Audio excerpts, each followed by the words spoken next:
hearing last August 19, 2025, the public has watched closely, anticipating the outcome of our inquiries and investigations.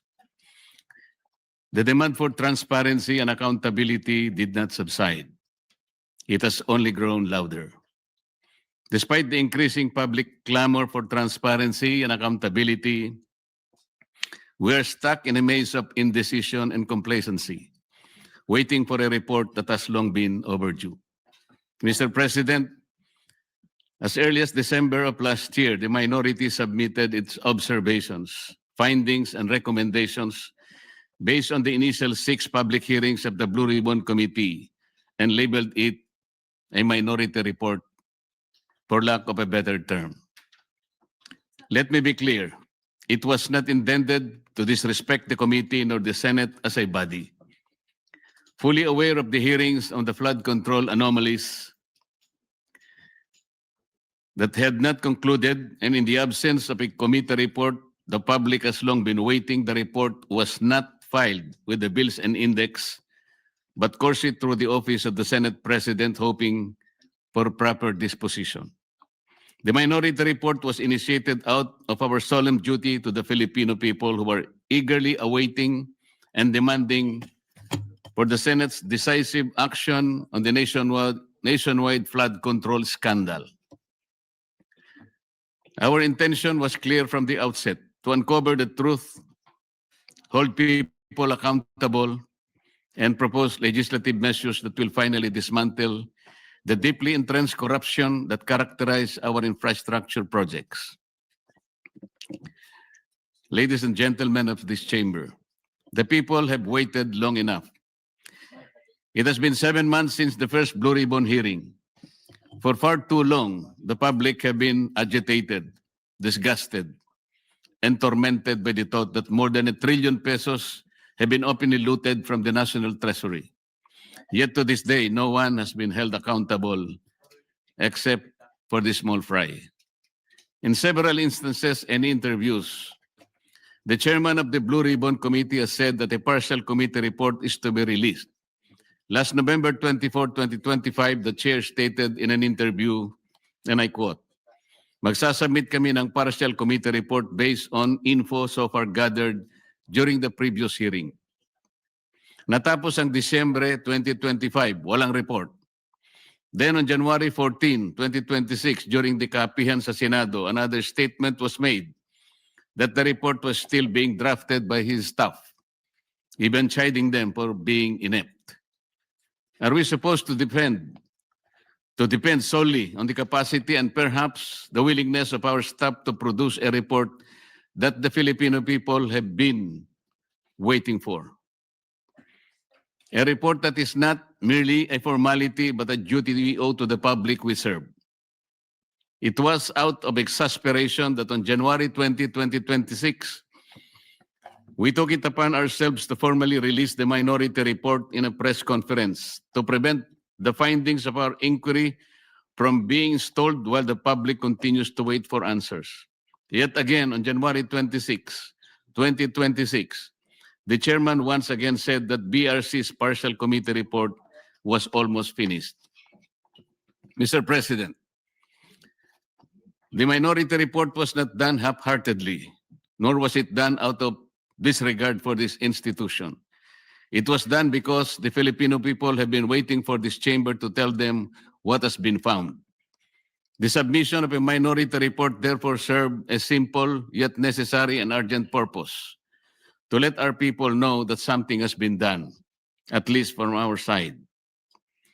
Sadly, after the minority's press conference, said report was vilified without even the courtesy of reading it. The BRC chairman was even blunt when he said that the place for the minority report is the trash bin. Sa basurahan, a submission anchored in the same hearings, 3 of which he actually presided, the same resource persons, and the same affidavits. Masasabi ba niyang pangbasura lang din ang lahat ng iyon?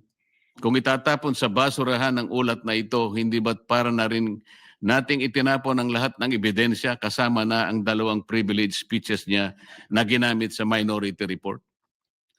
With due respect, the Senate was never meant to be a place where inconvenient findings are thrown into the trash bin just because they challenge the preferred narrative.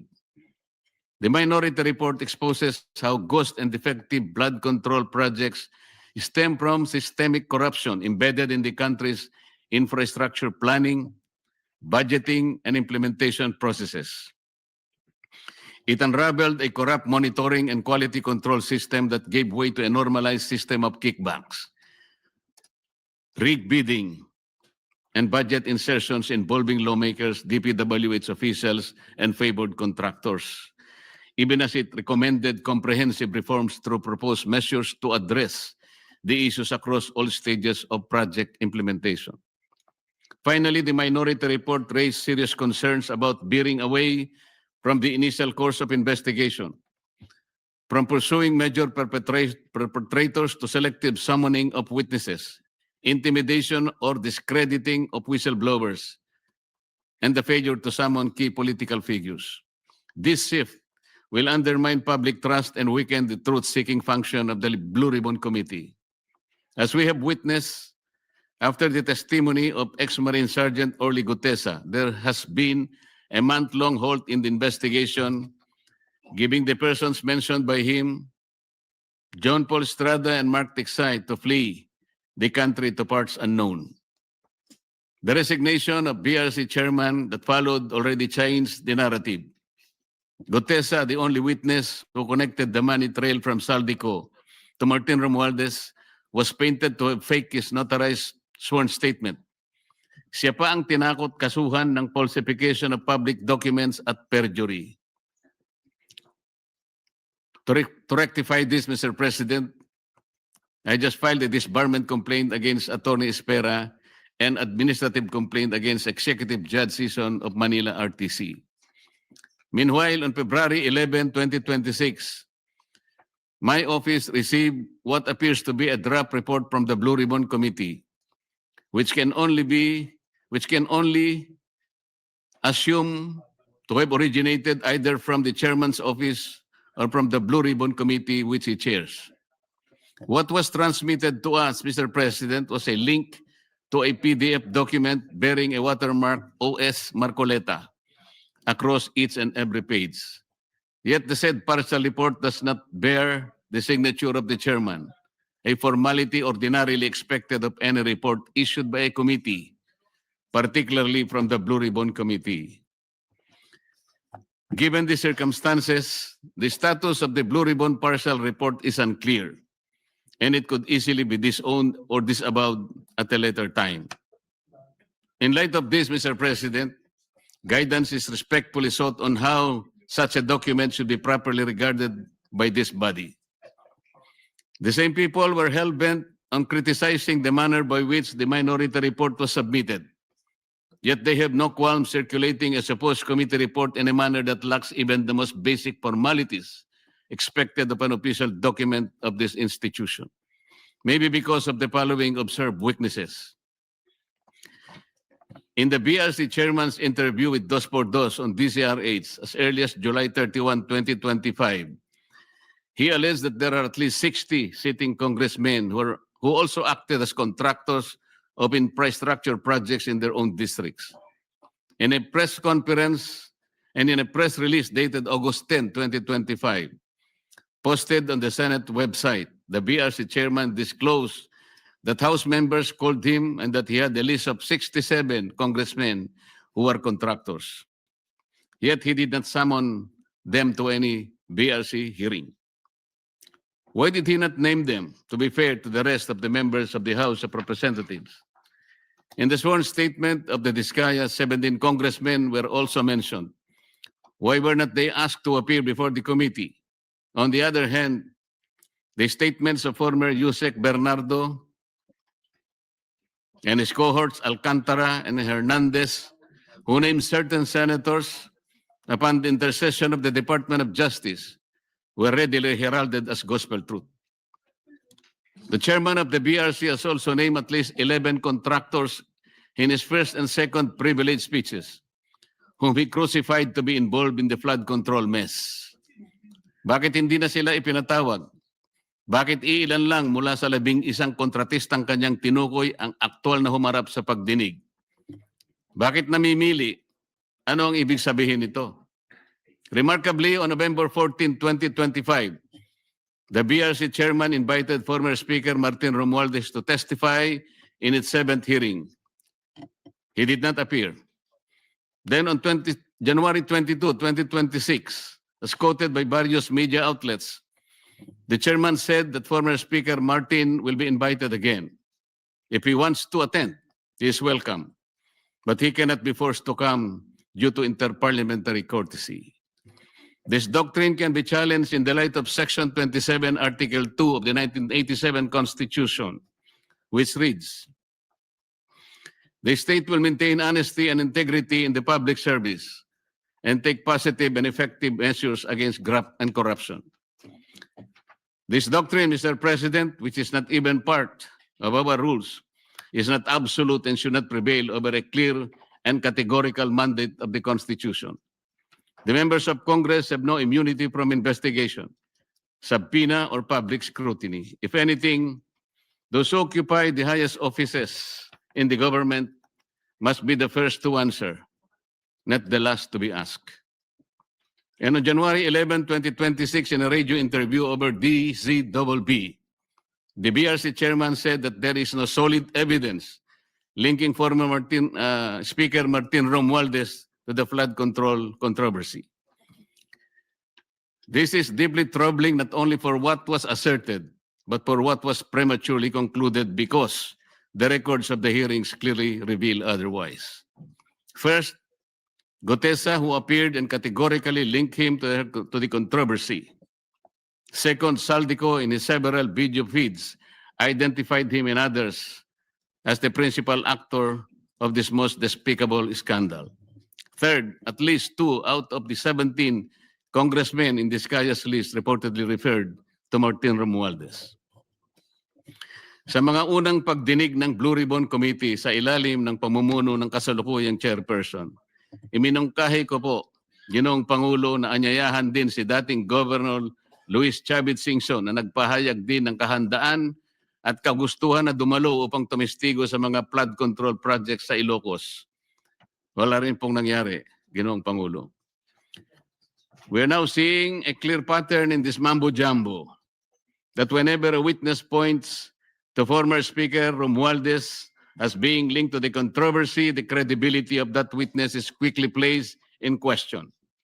In an ambush interview at the Senate on November 14, 2025, by various media outlets, the BRC chairman clarified that a remote sworn testimony will be allowed only if Saldico appears before Philippine Embassy or Consulate, and a request for a Zoom meeting under oath will be valid. First, Saldico fears for his life and therefore he cannot go to any Philippine Embassy. Kung si Gutesa nga ay bigla na lang naglaho na parang bula. Sa halip na suportahan at pakinggan ang mga naglalantad ng katotohanan, sila'y pinababayaan at nailalagay pa sa panganib. Second, the statement is incorrect because under the Apostille Convention, which the Supreme Court already implemented under OCA Circular number 210-2023, Saldico can take his oath before any commissioned notary in Portugal or elsewhere in Europe. He doesn't have to do it before a Philippine consular office.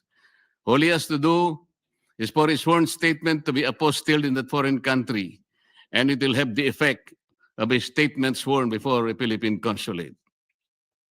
In the 8th hearing on January 19, 2026, the BRC chairman stated, "Let me emphasize the point, or one point. We always go wherever or where the evidence leads us. We do not target any particular person, nor do we have the intention to cover up for anybody. If that is truly the guiding principle of this investigation, Mr. President, then several matters should have been highlighted and pursued with equal vigor. For instance, on November 18, 2025, he made a revelation during the plenary debates of the 2026 budget on general principles in the presence of DBCC officials. Sinabi niya na base sa usapan nila ni Yusek Bernardo, meron siyang may mga taong nagne-name drop sa Pangulo tulad ni na Yusek Adrian Bersamin at Yusek Traigib Olaybar na nagutos kay Saldico na ipasok sa BICAM yung insertions ng 100 billion. Panoorin po natin ang video, Mr. President.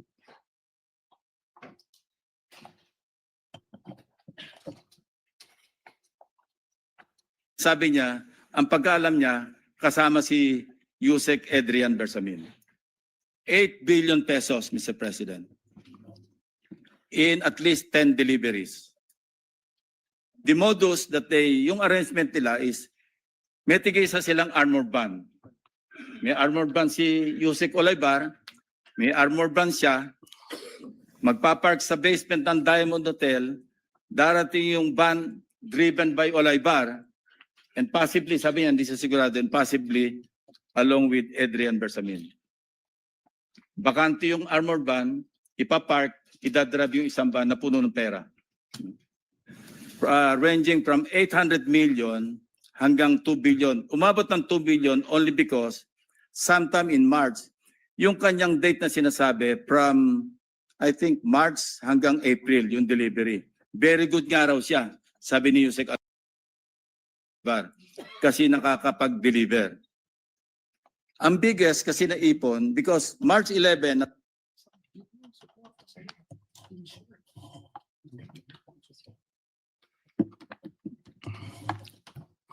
Ngunit kailanman ay hindi po naimbitahan si Yusek Adrian Bersamin upang harapin at linawin ang akusasyong ito na mismong chairman pa ang nagsiwalat sa plenaryo. Earlier, on November 14, 2025, in an ambush interview, he already disputed the statement of Saldico about the alleged 100 billion insertions allegedly made by the President in the BICAM. Ang malinaw rito, Mr. President, ay magkakaibang pahayag at pagkakaunawa sa parehong issue. Isang senyalis ng kontradiksyon na posibleng pagmamanipula na dapat sana'y malinaw at tapat sa publiko. This becomes particularly concerning in light of the second supplemental affidavit of former DPWH Undersecretary Roberto Bernardo dated November 10, 2025, where he disclosed that he handled 5 billion worth of projects for former DPWH Secretary Manuel Bunoan each year from 2023, 24 to 25 with kickbacks of 15% therefrom. From this kickback, 75% will be shared by Bunoan and Cabral. The 25% goes to Bernardo. Pinayagan din ng chairman ng BRC ang pakikialam ng DOJ sa mga pagdinig, lalo na sa pagpili ng mga gagawing testigo sa ilalim ng Witness Protection Program. Ito ay sa pamamagitan ng sapilitang pagre-require ng restitution na hindi naman hinihingi ng batas. Hindi rin po binigyan ng pansin ang mga naging kaganapan sa number 30 Tamarin Street, South Forbes, na binigyang diin ni Saldico sa isa sa marami niyang video revelations. Sinabi ni Saldico na nag-deliver siya ng 1 billion sa lugar na yon. 200 million noong December 2, 2025 at 800 million noong December 5, 2025. Ayon po kay Saldico, ang paghahatid ng 200 million ay ginamitan ng isang Grandia Elite. Yun namang 800 million ay ginamitan ng dalawang Grandia Elite. Ang mga ito ay tinanggap di umano ni Yusek Jojo Cadiz sakay ng kanyang Toyota Fortuner kasama ang kanyang driver. Ang mga perang ito ay inihatid daw sa bahay ng Pangulo sa Naray Street gamit ang mga nabanggit na mga sasakyan. Ang dami pong dapat inimbitahan upang linawin at maimbestigahan ang bagay na ito.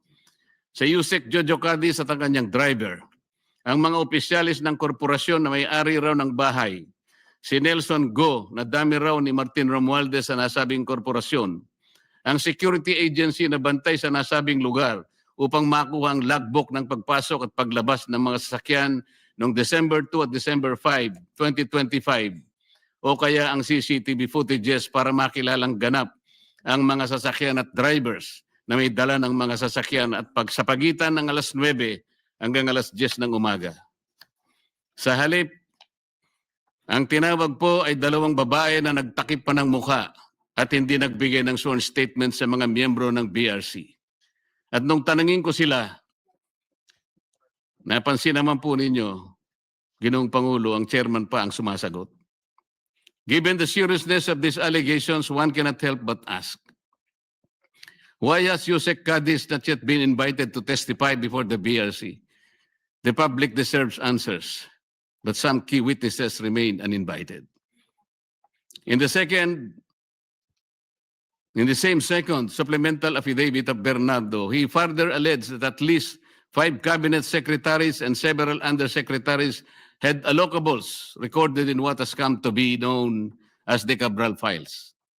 On December 27, 2025, in a radio interview over DWIC, the BRC chairman echoed Bernardo's statement. At least 5 cabinet secretaries and some undersecretaries had allocables amounting to billions in the controversial 2025 budget. But the only names revealed were former DPWH Secretary Manuel Bonoan and former Executive Secretary Lucas Bersamin. Who are these other unnamed secretaries?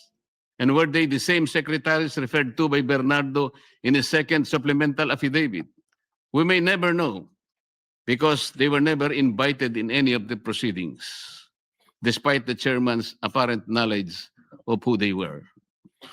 So one cannot help but wonder if the chairman himself knew about their identities and their involvement in this whole mess. Why were they not summoned in the succeeding Senate investigations? Why were certain individuals being shielded from scrutiny? Is there someone up there who would have been implicated or whose name would have been inevitably exposed had they been made to appear before the Senate? Mr. President, the matter does not end here. On February 24, 2026, a press conference was held in which one attorney Levy Baligod presented a joint affidavit from 18 former members of the Philippine Marine Corps, a former enlisted personnel of the Philippine Army, and a reservist of the Philippine Army. The affidavit alleges that they were involved in the delivery of maletas filled with cash to various recipients, purportedly under the orders of Saldico. Sila po ay nagpahayag ng kanilang mga nalalaman tungkol dito sa malupit na pandarambong sa Kaban ng Bayan. Nabanggit nilang muli ang 30 Tamarind Street sa South Forbes Park, gayon din ang 14 at 41 Nara Street. Nabanggit din ang opisina ni Saldico sa House of Representatives at bahay daw sa Aguado sa harap ng Malacanang. Kinumpirma rin nila na totoo ang mga inihayag ni Orly Gutesa sa nakalipas na pagdinig ng komite. Bukod pa rito, isa sa mga nagsalitang ex-Marines ay tumestigong isinama siya ni Saldico nang magatid daw ng 5 malalaking maleta sa bahay ng Pangulo sa Ilocos Norte. Ayon sa kanyang pahayag, si Congressman Sandro Marcos pa umano ang tumanggap ng pera at ilang oras lamang ang lumipas ay dumating rin daw ang Pangulo at ang unang ginang. Pero ano po ang ginawa ng chairman ng BRC? Sa halip na iharap sa taong bayan at diretsahang tanungin sa kanilang mga pahayag, kahagad na pinag-alinlanganan ng kanilang kredibilidad. Bago pa man masuri ang kanilang salaysay sa harap ng Senado, tila nabuo na ang isang konklusyon sa mismong chairman na dapat sana ay siyang magsiyasat nito. Ipinagkibit-balikat na lamang ang kanilang mga salaysay nang hindi man lang binigyan ng oportunidad na sumagot sa mga konklusyon at teorya. Kung ang kanilang mga pahayag ay hindi kapanipaniwala, lalong nararapat na sila'y paharapin sa isang formal at pagdinig upang doon mismo masubok ang kanilang inihayag. Ang chairman po ba ng BRC ang dapat magpasya kung sino ang dapat ipatawag sa pagdinig kung 20 ang bilang ng miyembro ng Blue Ribbon Committee? Nakonsulta po bang isa-isa ang mga miyembro ng BRC? Kinausap po ba, halimbawa, si Senador Bam, si Senador Kiko, si Senadora Risa, Senador Gatchalian. Nagkaroon po ba ng caucus? Nagkaroon po ba ng hearing man lang? Para pagpasyan po ang napakalaking bagay na ito, Mr. President. Mr. President, sila ay matapang na nagsalita at handang tumestigo ayon sa kanilang nakita. Saksi sila sa kung saan at kanino dinala ang limpak-limpak na perang nakapaloob sa mga maleta, mga kahon at iba pang mga sisidlan na kanilang ginamit. Ano bang patunay pa ang dapat nilang ilabas para lamang sila'y inyong umpisang pakinggan? O baka gusto nilang ang maliit pa ang magsalita? Hindi raw kapani-paniwala. Sila nga ang inutusang magdala ng pera, Ginoong Pangulo. Kaya ang tanong, ano bang kinakatakutan ng chairman? Ano na po ba ang nangyari sa pagsunod sa ebidensya? O piling ebidensya lamang ba ang susuriin at ipipikit na lamang ang mata sa iba? Ngayon sa Romans 1:18, nahayag mula sa langit ang puot ng Diyos laban sa lahat ng kalapastanganan at kasamaan ng mga taong dahil sa kanilang kasamaan ay hinahadlangan ng katotohanan. Hanggang kailan po itong tahasang pagharang sa katotohanan, Ginoong Pangulo?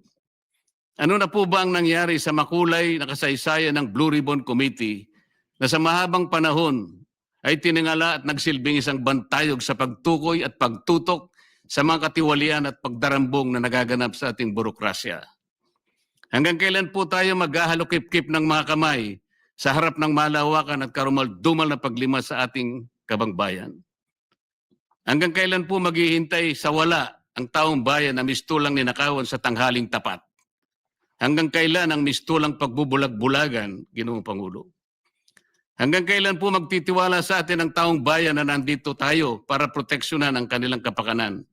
Hanggang kailan po natin sila mapapaniwala na makakagawa pa tayo ng mabuti para sa kanila? Hanggang kailan po kaya ang pagmamaang-maangan, Ginoong Pangulo? Naghanap po ng kasagutan ang mga mamamayan. Hindi po bukas, hindi po sa makalawa. Ngayon na po, Ginoong Pangulo. Kasihan nawa ng Diyos ang ating bansa. Maraming salamat po, Ginoong Pangulo.